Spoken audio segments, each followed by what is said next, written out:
Hola, ¿qué tal? Esto es Darío y esto es Programación con Objetos 2 en la Universidad Nacional de Burlingame. Hoy vamos a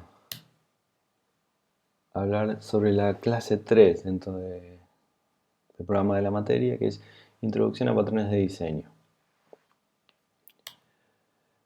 Vamos a ver un poco primero una definición, ¿no? ¿Qué es un patrón de diseño?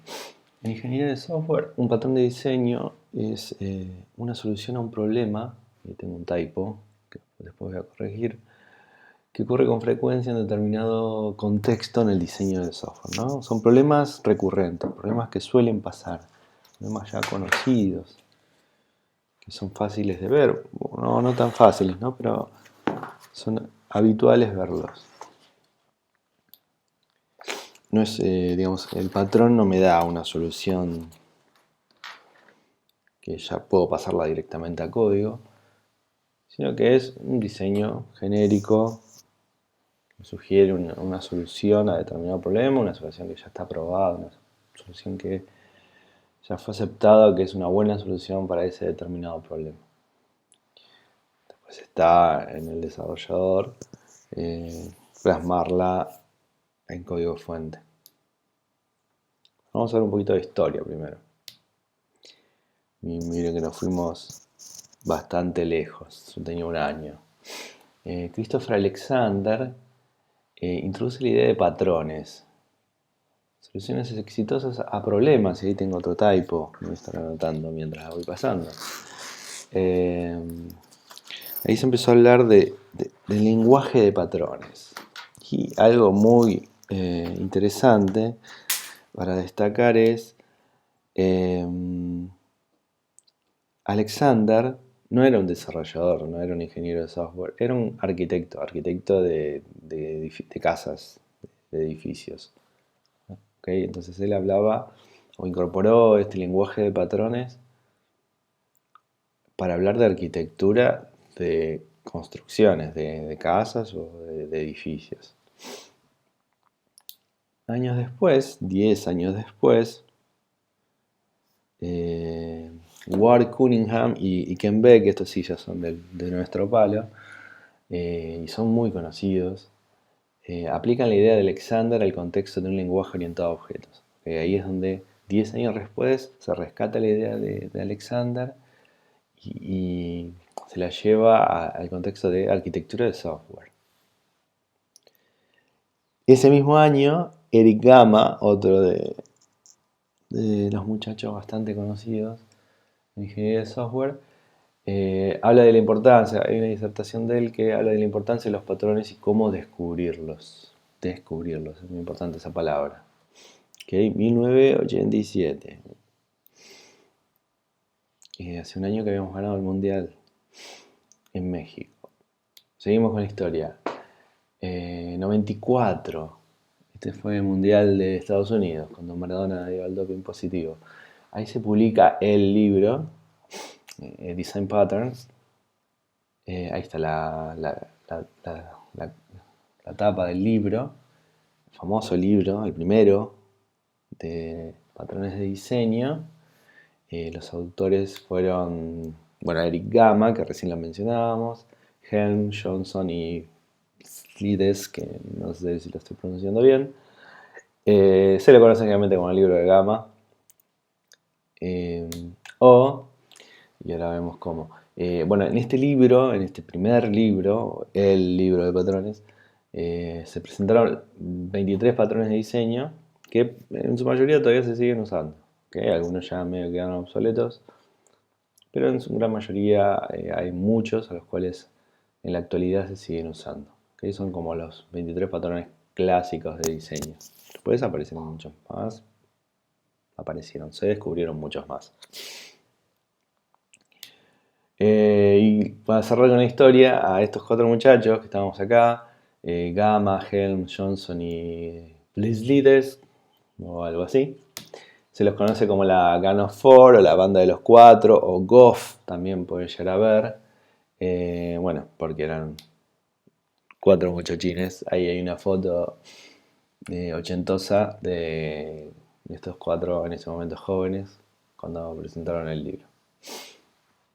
Así que nada, cuando hablemos del libro de Goff o de Ganondorf o de Gama, hablamos de el libro o el primer libro en el cual se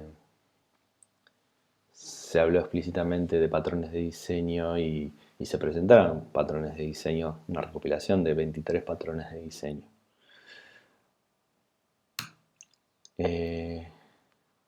Bueno, es un tema importante en el desarrollo de software actual. Permite capturar la experiencia de otros desarrolladores, ¿no? De no reinventar la rueda, esto que decimos siempre, no reinventemos la rueda. Buscar ayuda a la comunidad de desarrolladores de software para resolver tus problemas, porque sí, lo más probable, salvo que estés haciendo cosas muy locas, es que el problema que estás encontrando ya le pasó a otros y ya lo resolvieron de alguna forma y probablemente haya alguna forma estandarizada y aceptada de resolver ese tipo de problemas. Y lo bueno de esto de patrones, que es lo primero que postulaba Alexander en el 77, es que empiezas a definir una especie de lenguaje de patrones. Entonces, en lugar de explicarte, bueno, mira, te conviene tener esta clase abstracta y después subclasear y usar por composición y bla, bla, bla, bla, decís, no, bueno, implementa un decorator con esto. Y ahí vos ya sabes de qué te está hablando, ¿tá?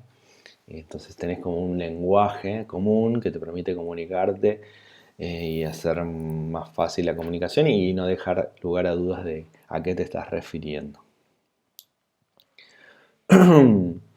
Y obviamente el uso de patrones ayuda a que uno tenga software de calidad, que sea reutilizable y que sea extensible, porque vamos a ver que todos los patrones tratan. Vamos a ver que siguen bastante los principios de diseño Solid, los que ya vimos, y algunos otros. Elementos de un patrón. Obviamente todos tienen un nombre que me describe el problema que se está resolviendo. Un problema, o sea, ¿a qué ataca este patrón? ¿Qué problema está resolviendo? Y la solución, me describe los elementos que componen esa solución, sus relaciones, responsabilidades y colaboración. En el libro de Gama, todos los patrones, es un libro de referencia, ¿no? Entonces todos los patrones tienen una forma estándar de presentarse, un poco mucho más detallada en estos tres elementos que estoy poniendo acá, pero se basan en esto, en que vos plantees el problema, pongas casos de ejemplos, se proponga la solución, se pongan casos de ejemplo de esa solución. Hay otros libros de patrones de diseño, como el Head First, que les compartí, que no es un libro de referencia, probablemente los patrones no están tan formalmente presentados, sino que la idea de ese tipo de libros es que entendamos o aprendamos ese tipo de patrones. ¿Está bien? Así que tengan en cuenta eso. A veces van a encontrarse con libros que son como más difíciles de leer porque son de referencia.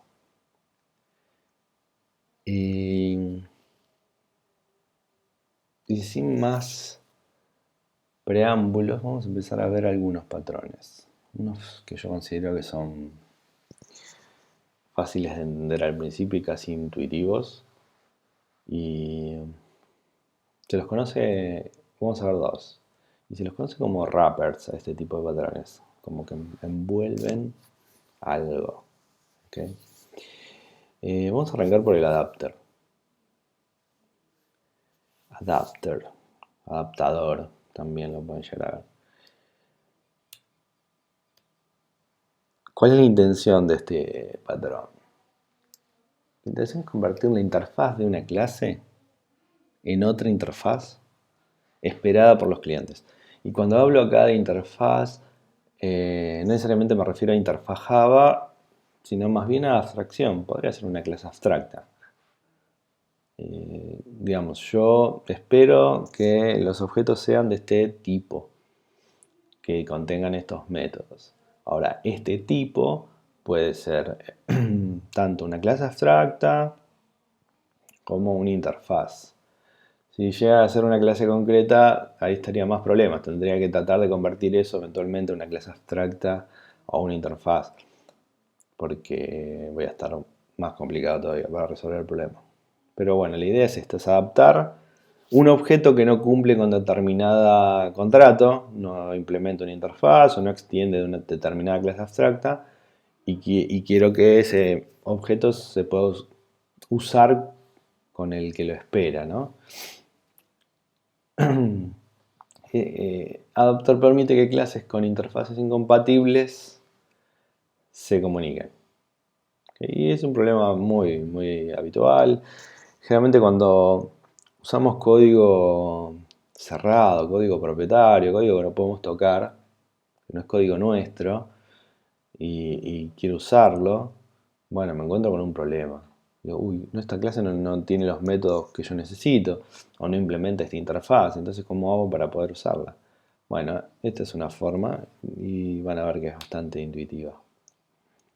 Vamos a ejemplificar con un problema.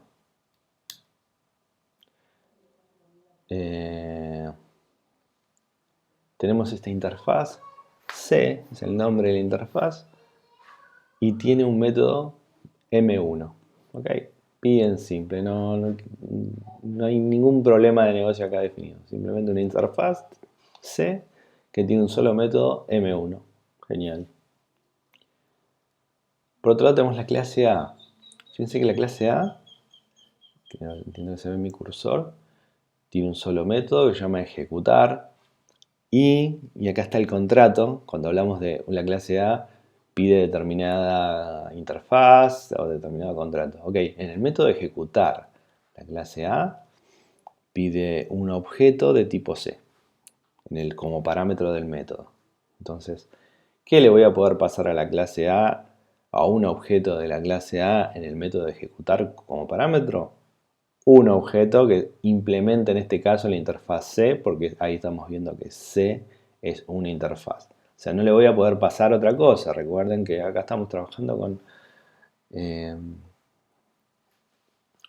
un lenguaje de programación tipado, que en este caso es Java. Con cualquier otro lenguaje de programación tipado va a pasar lo mismo.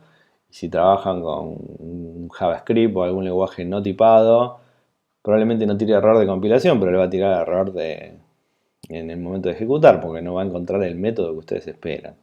¿Por qué? Porque internamente después, fíjense, el body del método tiene una sola línea, y lo único que hace esta línea, esto le podría poner un mark, me anoto ahí para hacer mejoras en la presentación.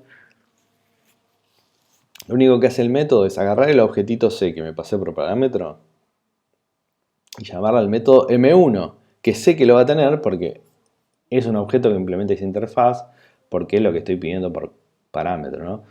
Entonces, por eso espero que los objetos que me pasen sean de tipo C, porque les quiero usar el método M1 a esos objetos. Perfecto. Seguimos. Y por último tengo, todavía no puedo entender porque a veces no me marca bien la sintaxis de las clases, reveal.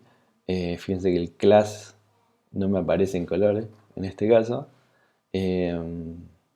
La clase B es una clase que tiene un solo método que es B1. El método se llama B1. Esto de 3 puntitos acá es para, no me interesa puntualmente qué es lo que hace el método B1, pero bueno, los objetos de la clase B tienen un método que se llama B1. ¿Está bien? Eso es los tres actores que estamos presentando en este contexto. Una interfaz C, que adentro tiene un método M1. Recuerden, las interfaces no implementan los métodos, solo definen el contrato, que deberían implementar las clases que quieran implementar la interfaz. Tenemos la clase A, que en su método de ejecutar recibe por parámetro un objeto que implemente C. Puede ser de cualquier clase, en este caso porque C es una interfaz, mientras esa clase implemente C, lo va a aceptar este método. Y dentro de ese método de ejecutar, al objeto que recibí por parámetro le ejecuto el método M1, que es el método de la interfaz. Y por último tenemos esta clase B, totalmente no está asociada ni con C ni con A, no extiende ni hereda ninguna de esas clases, ni implementa ninguna de esas clases, que tiene un método B1, que hará algo, no nos interesa, y lo que deseamos es, o lo que se quiere es, pasar por parámetro una instancia de B, una instancia de esta última clase que vimos recién, al método ejecutar de una instancia de la clase A. ¿Ok? Entonces quisiésemos hacer esto. Tener una instancia de A, tener una instancia de B, y a la instancia de A queremos ejecutarle el método ejecutar, valga la redundancia, y pasarle por parámetro el método B. ¿Qué va a pasar con esta línea de código? No va a compilar, por eso está en rojo. No va a compilar porque B no implementa la interfaz C, que es lo que pide el método ejecutar por parámetro, que es lo que vemos en la slide anterior. Ejecutar pide un objeto de tipo C y B no cumple ese contrato. Entonces acá tenemos un problema que no puedo usar o hacer interactuar estas dos clases A y B por un tema de interfaces, de incompatibilidad de interfaces, ¿no? A necesita que B implemente C, pero bueno, estamos en un contexto en el cual yo no puedo cambiar ese. No puedo tocar la clase C y hacerla implementar B. El motivo puede ser diverso, pero ese es el planteo que nos estamos haciendo. Entonces, ¿cómo resolvemos este problema de incompatibilidad de interfaces y logramos que un objeto de la clase A pueda recibir por parámetro un objeto de la clase B? Que eventualmente lo que va a querer hacer A es al objeto de esa clase B ejecutarle, en este caso no el método M1 porque no existe, pero sí sabemos que tiene el B1, ¿no? Eventualmente lo que debería pasar es que a este método de ejecutar yo le pase el objeto de B acá y termine ejecutando acá B1, el método de la clase B. Eso es lo que debería terminar pasando. Tengo un problema de incompatibilidad de interfaces porque un objeto de la clase B no es un objeto que implemente C, y por otro lado, el nombre del método no es M1 sino B1. ¿Okay? Esos son mis problemas. Y vamos a ver cómo los resolvemos. Y la opción no es editar y tocar la clase B para que implemente C y renombrarle el nombre del método a B1, a M1, perdón. Esa no es una opción. Entonces vemos cómo resolvemos siguiendo este patrón. Bueno, no se puede, B no implementa C. Entonces vamos a la solución. Y la solución arranca por acá. Arranca en crear una clase adapter B en este caso. Un adaptador de la clase B. Y fíjense que esta clase adaptador implementa C. ¿Okay? El adaptador está implementando la interfaz, en este caso, que la clase original B no puede implementar. ¿Ok? El adaptador implementa la interfaz que la clase original no puede implementar. Yo siempre esto lo pienso como... ¿Vieron cuando tienen un enchufe? Si compraron algo que vino, no sé, de Estados Unidos, por ejemplo, tienen las dos patitas planas en paralelo. Y acá generalmente tenemos, el estándar es tres patitas y formando una especie de óvalo, ¿no? Esas tres patitas, una cosa así, un triángulo raro. Entonces, para poder enchufar ese tipo de dispositivos que vienen con otro enchufe, le ponemos un adaptador en el medio. El adaptador, por un lado, hembra tiene el original del dispositivo, las dos planas, y macho tiene el estándar nuestro de 3 patitas. Eso es básicamente un adapter. Y es lo que estamos haciendo acá. Como objeto hacia afuera, los objetos adapter B implementan la interfaz C, que es la interfaz que necesitaba cumplir la clase B. Pero internamente, fíjense que acá está la magia de todo esto. Los objetos de... Esto lo tendría que haber marcado también, me lo voy a poner para marcar.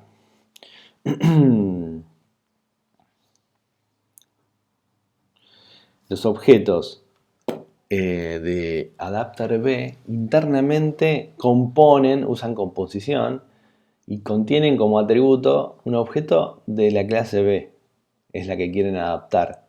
Y fíjense que lo reciben en este caso por parámetro. Entonces yo para instanciar un adapter B le tengo que pasar una instancia de B. O sea, el objeto que quiero adaptar. Y acá está lo que hace que esto sea un wrapper. O parte al menos. El objeto adapter B contiene un objeto B adentro. Lo tiene como atributo. De hecho no lo puedo instanciar si no se lo paso por parámetro. Porque lo recibe en el constructor. Y lo guarda en este atributo B. ¿Está bien? Y por último, como este adapter B implementa C, tiene que implementar el método de la interfaz, que es M1. Y acá está la otra parte de la magia.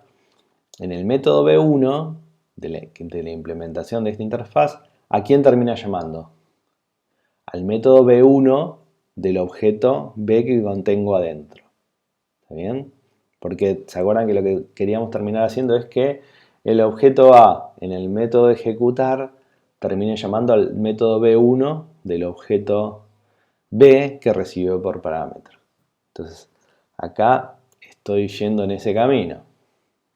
No te voy a pasar un objeto B directamente, pero te paso uno que es adapter B, que adentro tiene un objeto B original y que en su método M1 termina llamando al B1 original.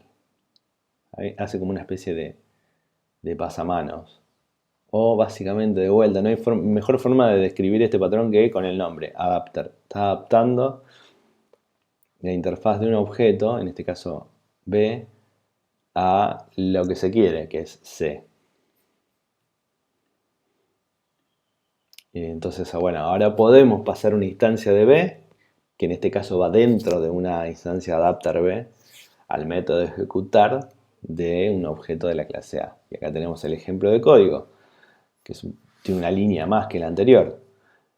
Instanciamos A, instanciamos B, que son los objetos que tienen algo por hacer. Pero antes de llamar al ejecutar, creamos un adapter B, que es la clase de recién. Le instanciamos y fíjense que en el constructor le estoy pasando el objeto B. Le estoy pasando el objeto en cuestión, el objeto que termina siendo algo. En este caso el algo es el método B1. Y ahora sí, si agarro el objeto A y le llamo al método de ejecutar, le voy a poder pasar este adapter B, porque adapter B implementa la interfaz C. Y cuando el método de ejecutar llama al método B1 de este objeto, porque es lo que hace, el método M1 perdón, de este objeto adapter va a terminar llamando al B1 del objeto B que tiene adentro. ¿Tá? Ahí hacemos la adaptación de la interfaz requerida. Bueno, este es el adapter. Es bastante sencillo, creo yo. De vuelta, nos va a pasar, o lo vamos a usar cuando tengamos que adaptar clases que no podemos modificar. Porque si no, si yo esta clase B entro, la edito, le hago implementar en la interfaz y le cambio el nombre al método, santo remedio. Pero hay veces que no tengo la chance de poder tocar esa clase porque no es una clase mía, solo tengo el punto class, lo tengo de una librería, entonces la tengo que adaptar. Estoy obligado a hacer algo desde mi lado para poder usar esa clase que no puedo tocar. Bien, si yo pudiese tocar la clase, no hay historia, no necesito adaptarla. La refactoreo, le cambio el nombre al método, le hago implementar la interfaz y santo remedio. Bien. Y para ir cerrando, vamos a abrir otro patrón, decorator, que también es un wrapper. También es un wrapper. La forma de solucionar es similar. La utilidad del patrón es la de agregar o dotar de funcionalidades nuevas de forma dinámica a determinados objetos. Y bueno, esto lo logra usando composición, que es lo mismo que usamos recién. Usamos composición. El objeto adapter contiene adentro un atributo del objeto al cual quiere, en ese caso, adaptar y en este caso agregarle funcionalidad. Porque yo puedo agregar funcionalidad a determinados objetos. Sí, edito el código y le agrego funcionalidad. Pero acá hablamos de hacerlo dinámicamente, o sea, sin tocar el código de la clase. Incluso se puede hacer en tiempo de ejecución, en memoria. Yo a un objeto le voy a poder agregar funcionalidad. Suena medio mágico, pero es lo que es. Y es lo que decía recién, vamos a decorar los objetos para darles funcionalidad, más funcionalidad de la que tienen en un principio. En un principio sería lo que está en el código fuente de esa clase. Y esto lo que nos evita es tener una jerarquía de clases que esté compuesta de muchas clases, como una explosión de clases, donde vos empezás a ver que para cada combinación de funcionalidades tenés que crear una subclase y no termina más, eso empieza a crecer y no para nunca. Dice, tenés una explosión de clases. Bueno, queremos evitar eso porque ese abuso de la herencia es poco escalable, hace que cada vez que tengamos que tocar algo sea bastante complicado y no queremos eso. Bueno, es lo que decía recién, la herencia es una herramienta poderosa, pero puede hacer que nuestro diseño sea mucho menos extensible. Una vez que tenés una jerarquía de clases muy grande, tocar algo de eso, agregar algo, modificar algo, se hace complicadísimo. No queremos llegar a eso nunca. Y vamos a plantear un problema. Supongamos que es una empresa que vende computadoras y lo que queremos calcular obviamente es el costo de esa computadora para poder venderla desde el sitio. Por lo pronto se define una clase abstracta computadora que tiene un método abstracto, calcular costo, ¿no? El hecho de tener un método abstracto hace que cualquier subclase esté obligada a implementar ese método, ¿no? Esto es similar al comportamiento de implementar una interfaz. De hecho, el error de compilación es el mismo. Supongamos que inicialmente se venden 3 tipos de computadoras en este negocio. Ya están como definidos los tipos estáticos. Tenés la computadora estándar, fíjense que es una clase que extiende computadora, que está obligado obviamente a implementar el método calcular costo. Bueno, está obligado en el sentido si no quiere ser abstracto también. Y lo que hace el calcular costo es devolver el costo, que es la suma del precio del procesador, del disco y de la memoria.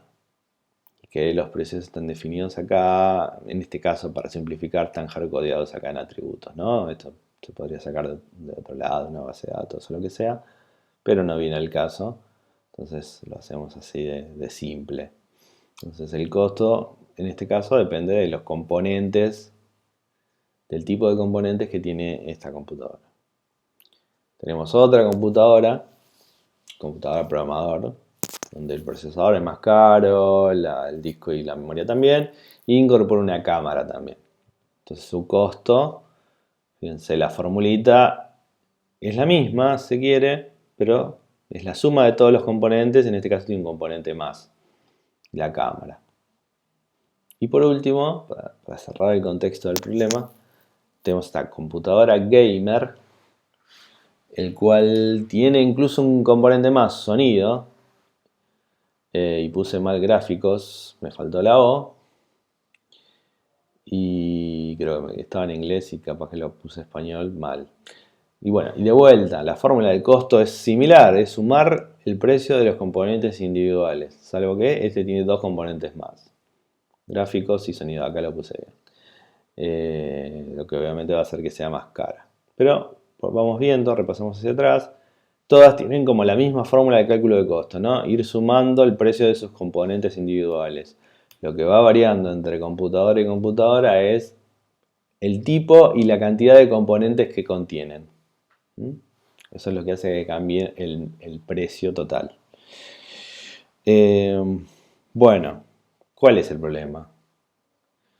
¿Qué pasaría si quisiésemos permitir a los usuarios que ellos puedan definir qué componentes tiene la computadora? Yo me puedo armar mi propia computadora con determinado procesador, determinado disco, determinados gráficos, porque me voy a dedicar a ser un campeón mundial de jueguitos, o voy a programar, o simplemente la tengo para mirar YouTube. Entonces, yo voy a elegir qué componentes le voy a poner.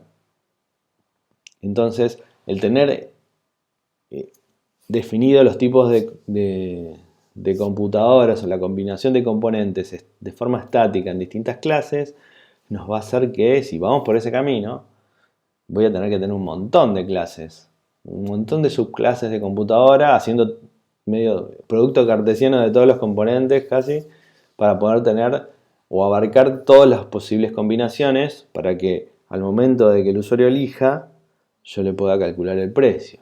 Entonces ahí es donde no, está bueno ir por ese camino porque voy a terminar con un montón de clases para poder combinar todos los componentes y poder calcularle siempre el precio. Entonces, no, viene acá el decorator al rescate usando composición para evitarnos hacer esto, porque básicamente queremos calcular el precio en base a la suma de esos componentes. Y la combinación de esos componentes es indistinta. Entonces, como decíamos ahí, utilizar la herencia de esta forma nos trae a tener una explosión de clases. Una jerarquía de clases muy grande, muy gorda, que no es una buena solución. Nunca queremos terminar en eso. Y vamos a la solución. Y la solución arranca por crear una nueva clase que extienda de computadora. Computadora sigue igual, sigue siendo esa clase abstracta con el método calcular costo. Y fíjense, computadora. ¿A qué les suena esto? Esto es composición, es lo mismo que hacíamos en el adapter. El adaptador tenía una instancia de B y la recibía por el constructor, ¿no? Usaba composición, estaba compuesto por una clase, un objeto de la clase B. Y acá computadora decorator hace algo similar, está compuesta por una computadora. O sea, tiene una instancia de computadora, que en realidad puede ser computadora, cualquier subclase de computadora, ¿bien? Porque acá la interfaz o la clase abstracta funcionan así, es un supertipo, acepto cualquier cosa que sea de ese tipo o de cualquiera de su familia, subclase o implementación. Entonces acá uso composición y tengo una computadora adentro. La diferencia entre el decorator y el adapter es que el decorator no adapta interfaces, sino que agrega funcionalidad. Entonces, el calcular costo lo implemento y la implementación del calcular costo, no me entró justo acá, me quedó largo. Fíjense cómo es. Me faltó return acá, un typo, un error de compilación, ¿no? Me faltó return, voy a anotar. ¿Y qué retorna? Retorna el precio o el costo de la computadora que tengo, que estoy rapeando, la que me pasaron por parámetro, que no sé qué es. Es un objeto cuya clase extiende de computadora. Es lo único que pido. Ahora, a esa computadora, que no sé cuál es, le pido su costo. Y a ese costo le sumo lo que diga el método costo extra. Que, o casualidad, el método costo extra está acá y es abstracto. ¿Okay? Esta clase abstracta obviamente no me dice cuánto le va a agregar al precio o al costo de la computadora que está decorando. Pero ya queda el método abstracto. Y la solución continúa. Entonces yo voy a empezar a tener un montón de decoradores. Acá, por ejemplo, tengo el decorador del procesador quad-core. ¿Okay? Y ese método, esa clase extiende el decorator. Como extiendo el decorator y decorator es una clase abstracta que tiene el método costo extra abstracto, estoy obligado a implementarlo. Entonces en esa implementación yo defino el precio que le agrega a la computadora el hecho de tener este tipo de procesador. Lo mismo hago con esta clase placa video gamer, que también extiende decorator. Entonces en el método costo extra retorno el precio de usar esa placa de video. ¿Okay? Cada decorador va a estar agregando el precio que le agrega determinado componente. Y seguimos, acá hay más ejemplos. Disco rápido SSD, bueno, sale 1500 pesos más, listo. Lo implemento en el método costo extra. Lo mismo con una memoria súper rápida, listo, lo implemento el costo extra. Es lo único que hace cada clase concreta de decorator.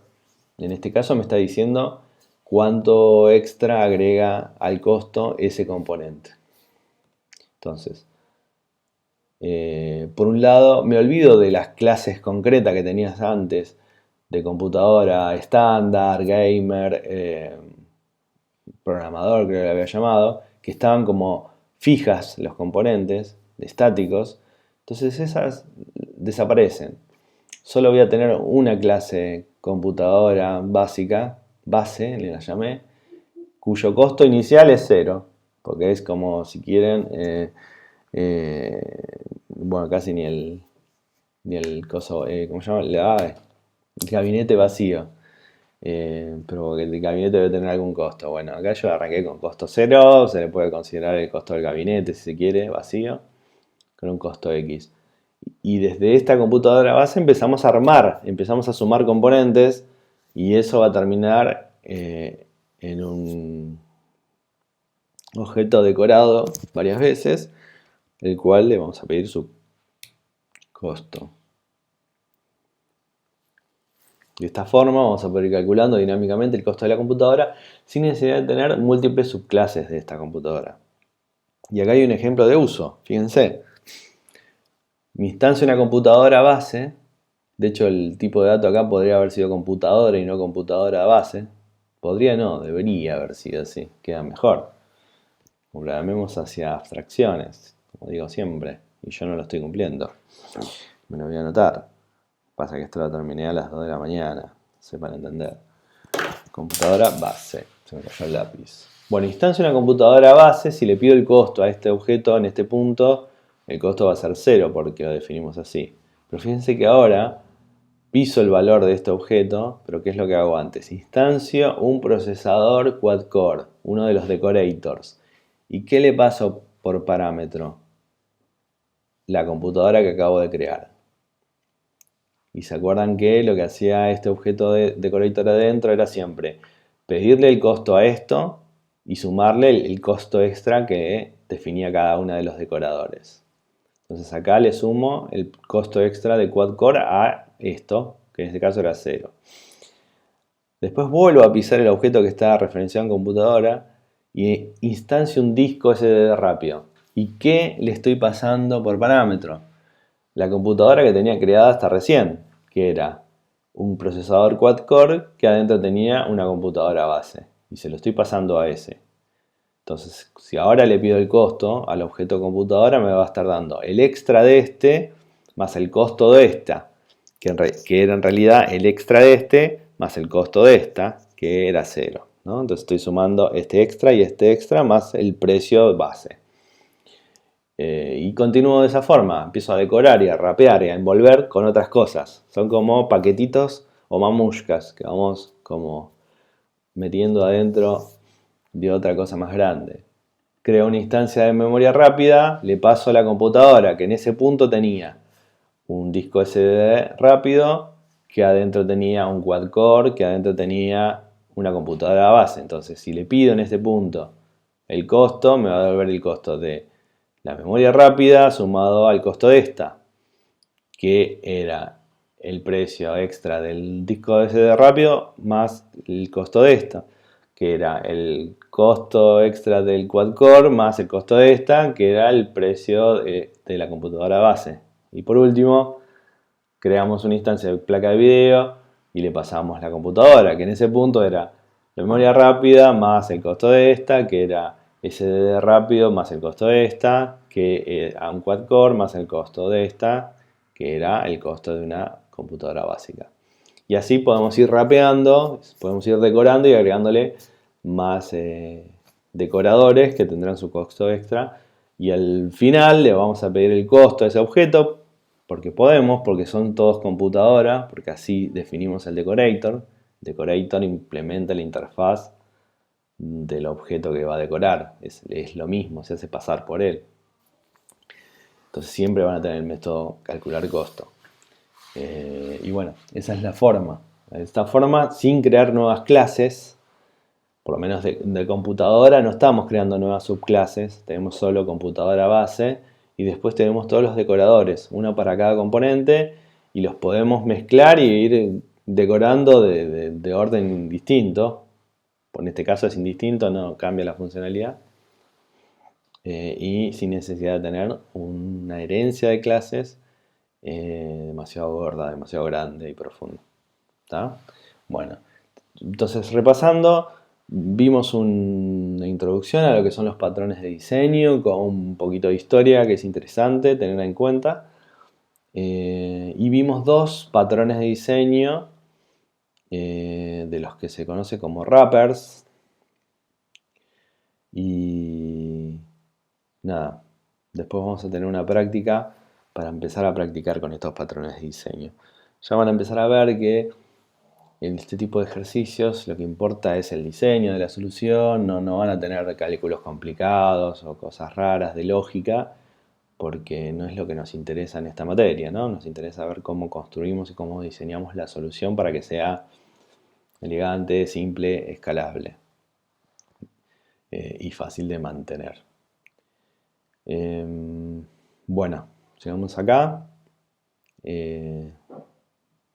Seguimos en contacto.